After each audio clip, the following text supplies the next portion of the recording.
un lieu chargé d'histoire, au Grand Véfour. Bonsoir Guy Martin. Bonsoir. Alors, on dit bonsoir, mais en réalité, cette séquence est enregistrée. On est en fin de matinée, la veille du 30 et donc l'avant-veille du 31, où évidemment les gens vont d'abord parcourir les marchés pour fournir de bons produits, et c'est important, et ensuite, évidemment, cuisiner. Alors ici, au Grand Véfour, d'abord peut-être ce lieu chargé d'histoire, un petit mot là-dessus, Guy Martin. C'est un lieu qui est un des plus anciens lieux de Paris, qui est classé monument historique, où Victor Hugo était là, par exemple, pour la première d'Hernani, Maria Callas, Jean Cocteau, Colette, Fragonard. C'est vraiment une table historique de Paris, au cœur du Palais Royal.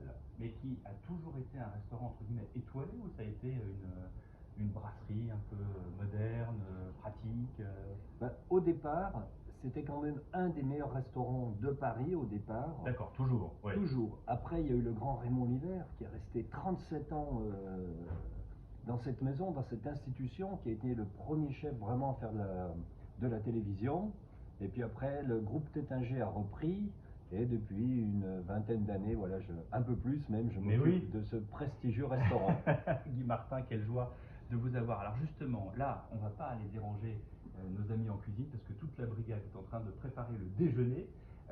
Déjeuner d'ailleurs un peu festif, ou là on est encore en mode normal? Non, on est déjà en mode festif avec bien sûr la truffe, le caviar, des bons champagnes.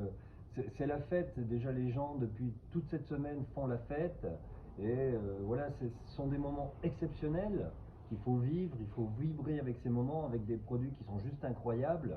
Donc il faut, je crois, il faut voilà, se faire plaisir au moins une fois par an. Oui, alors quand même, une question là-dessus, parce que c'est vrai qu'il y a ceux qui attendent ce genre de date pour sortir le caviar, le saumon.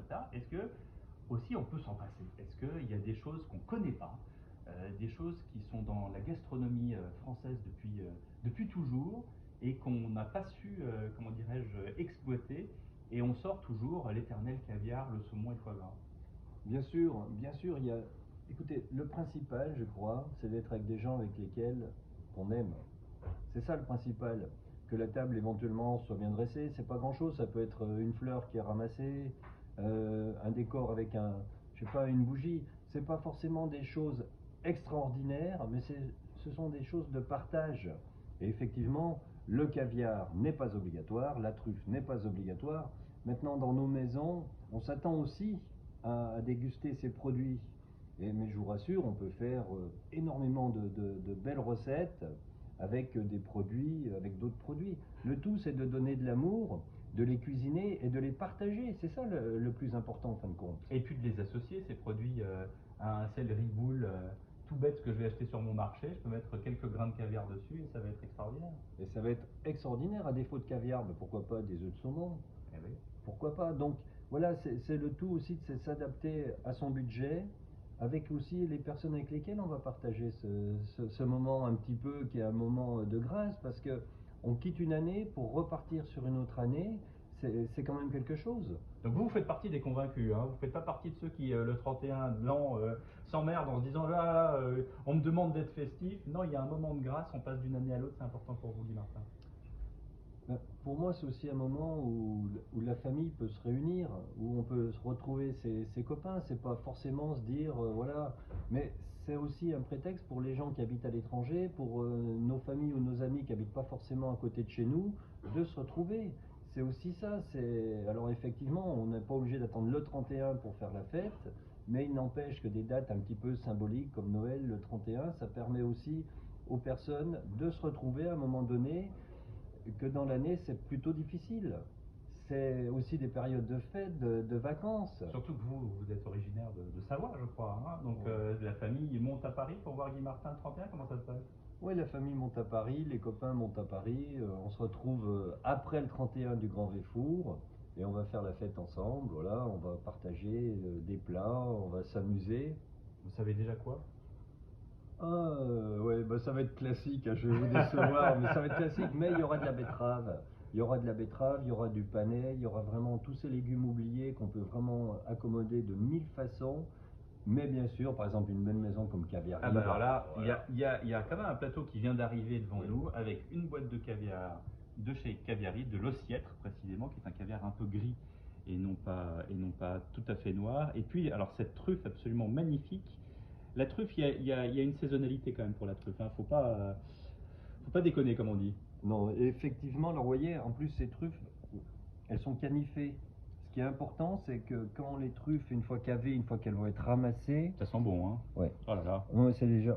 on est vraiment dans la pleine période là.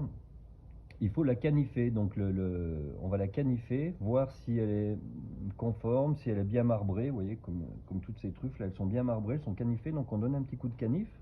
C'est un gage de qualité. La meilleure période de la truffe, c'est fin décembre, janvier, février. Ça va dépendre aussi du temps, s'il a gelé, etc. La saison s'annonçait pas très bonne parce qu'il n'avait pas fait assez froid. Et là, c'est un petit peu rectifié. On a vraiment un produit de qualité. Le caviar, ben, pour nous, c'est aussi, voilà, pour nos clients, c'est aussi ce qu'ils attendent dans la maison Caviari.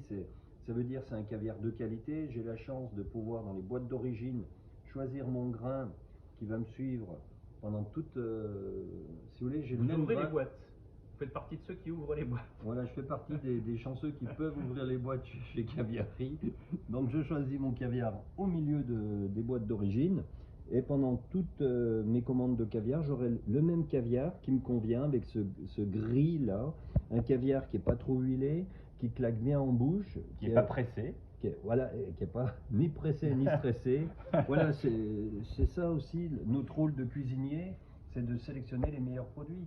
Nos clients nous font confiance, à nous de leur donner le meilleur. Guy Martin, en ce moment, il y a des reportages à tout va sur la truffe, sur le fait que dans les supermarchés, il y a plein de produits à la truffe qui en fait n'en contiennent pas, ou alors c'est de la truffe de Chine. Est-ce que ça vous met en colère d'une certaine manière, cette espèce de galvaudage, de mise en situation de ce produit qui pourtant est un produit du terroir et vraiment 100% français? Oui, et je vous rappelle que la truffe de Chine n'est pas de la truffe. Là, moi, je vous parle de la truffe noire, la Tuber melanosporum qu'on retrouve dans le Périgord, dans la vallée du Rhône, etc. Oui, ça fait de la peine pour les gens qui achètent, qui croient acheter un produit de qualité, et je trouve que les arnaquer, que ça soit mal expliqué, je trouve que c'est pas bien, qu'on ne devrait pas le faire, mais malheureusement, ben, certains faiseurs n'ont pas cette éthique du produit et trompent. Maintenant, c'est écrit, il faut bien lire ce que c'est écrit derrière le packaging. Faut se méfier des annotations en latin, notamment, j'ai remarqué. Ouais, faut se méfier des annotations latines, faut se méfier des produits qui coûtent pas cher, parce que la truffe coûte cher, le caviar coûte cher, donc c'est un certain prix. Si c'est un prix qui est déraisonnable, si on pense faire un coup, je pense qu'on fait pas de coup. Donc à l'extrême, vaut mieux acheter un bon pâté croûte, une bonne terrine, sans truffe, et puis se régaler, parce que c'est aussi très très bon. Voilà, on n'est pas obligé de mettre non plus de la truffe. Où il y a de la truffe et on la sent et elle est présente, ou voilà, on peut très bien s'en passer. La truffe, on la met où? On la met dans les légumes, dans les pâtes, sur un steak, et ça fait un steak rossini. Comment on fait? Bah oui, ça peut faire un steak rossini, il faut pas oublier le foie gras, hein. Oui. Et oui, on la met. Alors moi j'aime bien, par exemple, nous on fait une coquille Saint-Jacques, hein, qui est juste émincée, et on intercale avec des rondelles de truffe, une rondelle de coquille Saint-Jacques, une rondelle de truffe. On arrose juste un petit peu d'huile d'olive de la vallée des Baux, quelques fleurs de sel, un tour de poivre, et le tour est joué. Maintenant, c'est aussi très bon en chausson, dans une pâte feuilletée.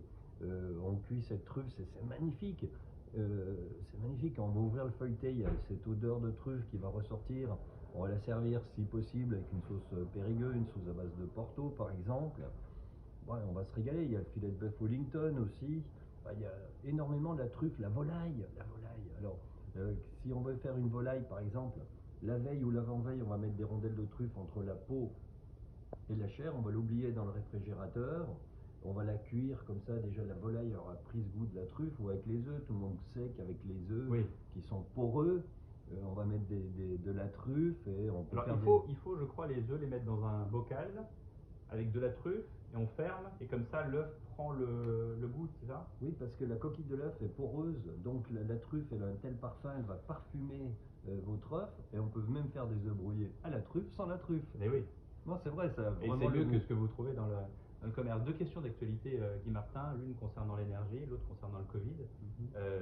Est-ce que, tout simplement, vous, avec un établissement comme ça, vous subissez de plein fouet les factures d'énergie? Oui, bien sûr, on subit comme tous les Français. Alors, on est aussi dans le respect. Donc, chaque fois qu'on peut éteindre les lumières, bien sûr, le chauffage, on ne dépasse pas 19 degrés. On a la chance de pouvoir, dans chaque pièce, vraiment être très pointu au niveau du chauffage. Donc, Au 19, ça va, quand on est à table avec une côte rôtie, ça devrait passer. Hein. oui, mais ça passe bien, surtout quand le restaurant est plein.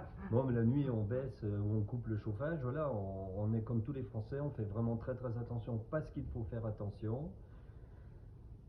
C'est comme ça, il faut. Mais 3-4 vous mois. n'êtes pas, entre guillemets, en danger avec les factures d'énergie qui sont de coût de plus en plus grandes et qui vont l'être encore plus l'année 2023? Vous savez, les restaurateurs sont toujours en danger. Donc, on n'a pas, surtout notre type de restaurant, on n'a pas des marges énormes. Donc, voilà, je dirais que nos restaurants sont gérés en bon père de famille, ou en bonne mère de famille.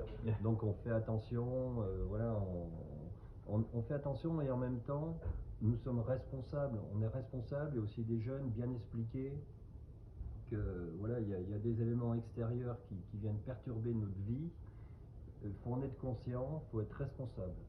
Alors responsable aussi, question là qui vient de ces derniers jours, la Chine a ouvert dans le sens où voilà, on a l'impression que le Covid c'est fini, alors qu'en réalité il y a plein de contaminations chez eux en Chine. Est-ce que vous êtes petit A content de revoir la clientèle chinoise qui vous a manqué toutes ces années, ou petit B un peu inquiet parce qu'ils sont quand même porteurs de différents variants du Covid qui pourraient infecter les autres clients de votre restaurant?